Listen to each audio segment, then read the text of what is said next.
Malaking good news, Sen Marcoleta, na paamin na si DFA Manalo, bumaliktad na, PRRD uuwi na, ICC update.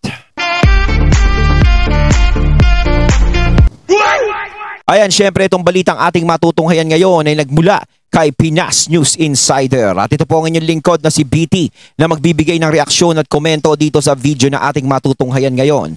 At wag na natin pagtagalin at sabay-sabay na nating panoorin ang laman ng video na hatid sa atin ni Pinas News Insider at bibigyan natin ng reaksyon ang balitang ito. Pasok! Ito ang balita ngayon. Trending at pinag-uusapan ngayon sa mundo ng social media. Ang di umanay balitang matapos ang ilang buwang nakalipas tungkol sa sapilitan at di umano'y iligal na pag-aresto sa dating Pangulong Rodrigo Roa Duterte para isuko at mahatulan sa dayuhang hukuman. Ito na ang malaking magandang balita at pinakaabangan ng lahat na dapat malaman ng taong bayan na tila pilit ayaw ipalabas ng bayarang media sa publiko at tila gumimbal sa lahat ng mga kumakalaban sa mga Duterte at sa mga loyalistang magpasa hanggang ngayon ay tila bulag pa rin sa katotohanan dahil Senate Blue Ribbon Committee Chairman Senator Dante Marcoleta sa wakas kumilos na sa isyu sa ICC laban sa dating Pangulong si Rodrigo Roa Duterte na kasalukuyang nakadetini ngayon sa ICC Detention Center. Mainit na usapin ang muling nabuhay sa pagdinig ng Commission on Appointments and Committee in Foreign Affairs of yung talagang papasok yung usapin na yan. Isa yung usapin na dapat talagang pag-usapan din dyan. Yung pagkakadala kay PRRD sa ICC.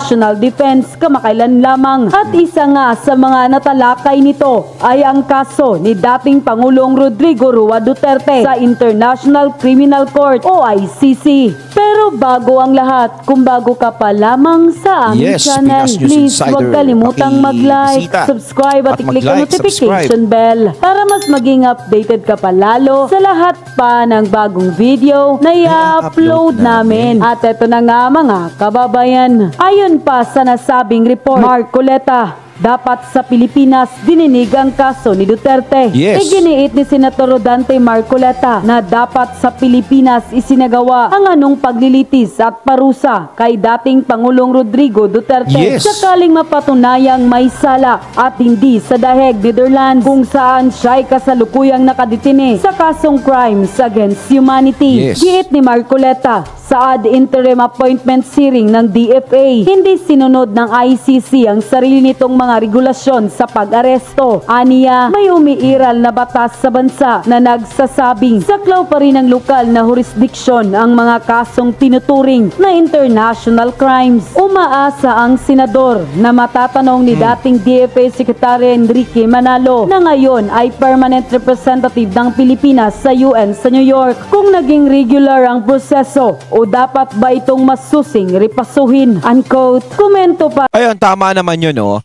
Marami talagang sinuway yung ICC dyan. Diba? Dapat dito dininig. Sa Pilipinas ang kaso ni PRRD, paulit-ulit naman natin pinag-uusapan yan. Diba? Hindi dapat doon sa Netherlands. Hindi dapat siya doon. Dahil wala na tayong jurisdiction sa ICC. Pinupuri pa nga nila dati yun na umalis tayo sa jurisdiction ng ICC. Tapos, ito yung ginamit kay PRRD para ano? Para madala sa PRRD doon sa dahig. Diba? Kaya, kumbaga marami silang nilabag. Kaya nga lumabas na parang kidnap yung pagkakadala kay PRRD doon. Hindi naman parang aresto talaga yun Kasi sapilitan din yung pagkakadala kay PRRD. Wala namang pinadala yung ICC dito kahit eroplano, hindi man lang sila nagpadala Mantakin nyo, yung Pilipinas mismo, yung tayo mismo dito sa bansa natin, yung nag-effort ng masasakyan ni PRRD. Diba? Yung mga nandito talaga, yung gumawa ng paraan para madala si PRRD sa ICC.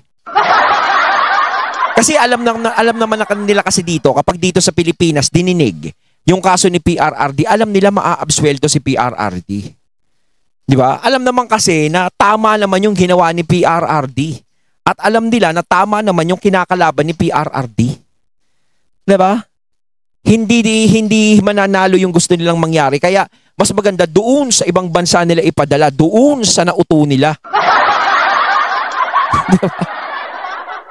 taong bayan. Tama lang naman talaga na dapat dito litisin sa Pilipinas. Kung meron man siyang nilabag na batas, dito niya harapin dapat. Yan, attorney, asikasuhin mo yan kasi labag talaga sa batas yan. At para kay PRRD at sa taong bayan, long live Attorney Sin. Salamat Senator Rodante Marcoleta. God bless always. At saka eksaktong-eksakto naman talaga yung pagkakadala kay PRRD na malapit na ang eleksyon. Diba? Buong akala naman kasi nila kapag nawala si PRRD at dinala dun sa dahig, nilayo dito sa Pilipinas, lahat ng mga ini-endorso ni PRRD hindi na mananalo yan. Hindi magiging matunog at hindi na magiging malakas. Si Tatay Digong lang naman nagpapalakas dyan eh. Hindi nyo napansin, no? Oh. Lalong hindi naging maganda yung imahe ng mga taong naging kasabwat dyan sa pagkakadala kay PRRD sa ICC. Hindi naging maganda yung resulta, lalong-lalo na nung midterm election. Kanino pumabor yung pagkakataon? Kanino pumabor? Doon sa mga tao na sumusuporta kay PRRD. Diba sa mga kasama niya? Doon pumabor yung panahon. Kaya sila yung napansin ng tao, sila lumipat yung atensyon ng tao talaga sa kanila. Talagang mas nanaig sila. Diba? Kumbaga, walang silbi yung ginawa ninyo kay PRRD. Diba? Kung gano'n ang nasa isip nyo, ha? Hindi ko naman sinasabing gano'n talaga, kung gano'n ang nasa isip nyo, ha? Oh. Kaya sa susunod, kay BP Sara, kung talagang gusto nyong i-impeach, sana nawa ay wag nyong pagsisihan yung desisyon ninyo. Kami sa FBRRD, Tatay Digong, hindi siya kriminal, hindi masamang tao, naramdamang trusted at safety government during his term. Naiiyak ako sa iyo, Senator Marcoleta. Dami niyo pong nilalabanan. Flood control, flood corruption, ayuda, Tumiralco, illegal detention ni PRRD. Alam ko, madami pa kayong gustong magawa. Lord, tulungan niyo po ang butihin naming Senador Marcoleta. Siya po ang #1 namin at kailangan kasama ni VP Inday. Dapat managot ang nagpadala kay PRRD sa ICC itong administrasyon na ito at ang kanyang mga alipores. End quote. Mainit na usapin ang muling nabuhay sa pagdinig ng Commission on Appointments Committee on Foreign Affairs and National Defense ngayong Miyerkules. Isa sa mga natalakay ang kaso ni dating Pangulong Rodrigo Duterte sa International Criminal Court o ICC. Sa pagdinig ng Commission on Appointments Committee on Foreign Affairs kaugnay sa pagkonsidera sa nominasyon at ad interim appointments ng 24 na foreign service officials ng Department of Foreign Affairs, muling napag-usapan ang kaso ng International Criminal Court o ICC laban kay dating Pangulong Rodrigo Duterte. Iginiit ni Senador Rodante Marcoleta na labag sa batas ang pag-aresto at posibleng paglilitis kay Duterte sa The Hague.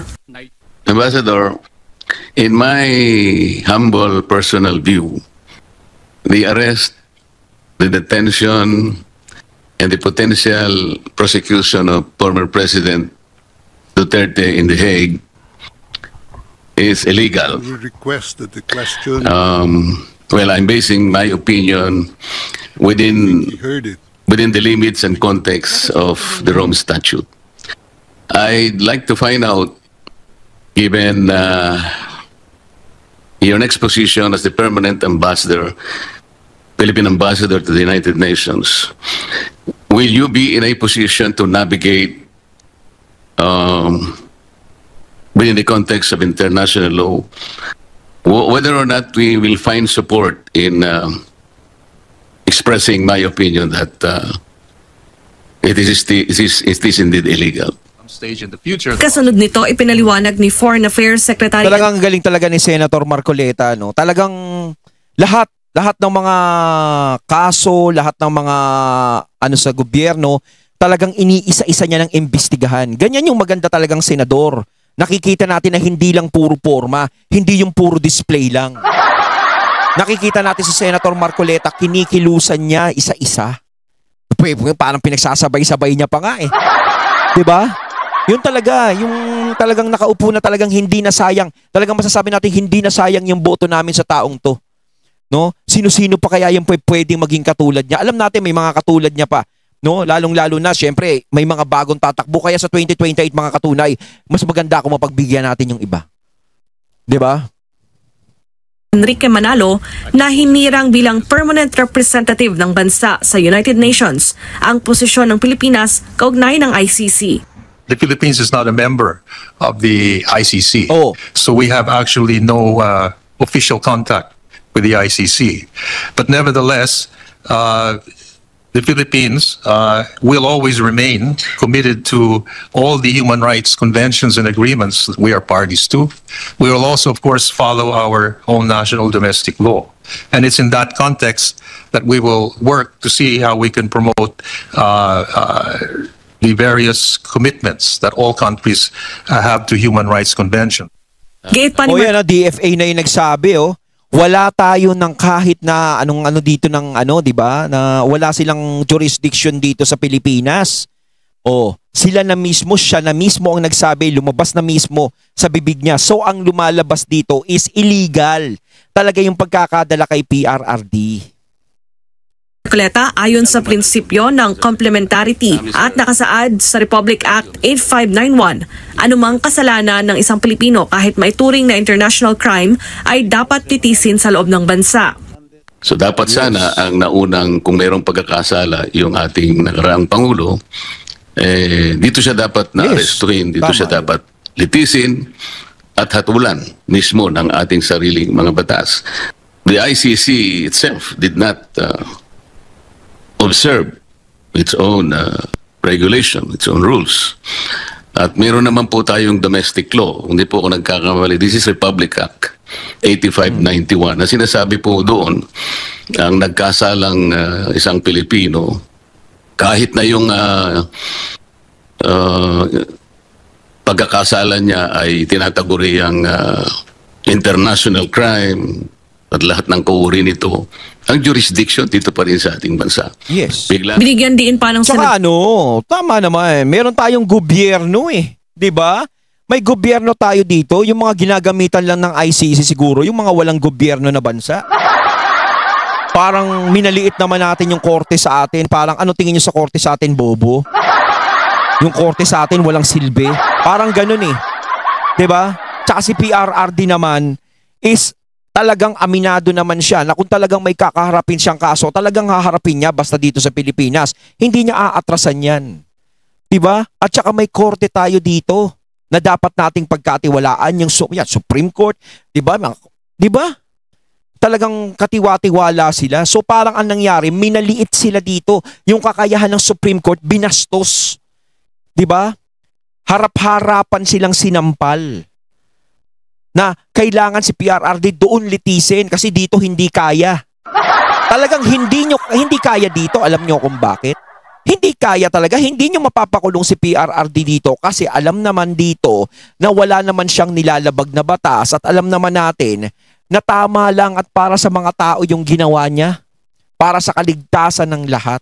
Hindi sa sarili niyang kapakanan. Na tila hindi nabigyan ng due process ang dating Pangulo at hiniling kay Manalo na mailapit ito sa United Nations. I will take to heart the points you have made. I will take them into account. And naturally, in the context of my overall work there, as I mentioned, in promoting human rights, etc., I will certainly take into account what you have mentioned. Sa kabila ng mga tanong at isyong binuksan sa pagdinig, tiniyak ng Commission on Appointments na patuloy nitong susuriin ang mga nominasyon habang nakaabang ang publiko sa magiging hakbang ng Pilipinas sa harap ng usapin sa ICC. Doon, natating natunghayan ang video na nagbula kay Pinas News Insider. Siyempre natunghayan natin si Senator Marcoleta. Kayo mga katunay, anong masasabi nyo tungkol dito? Comment lang po kayo sa comment box. So once again, I'm BT and I'm out. Peace.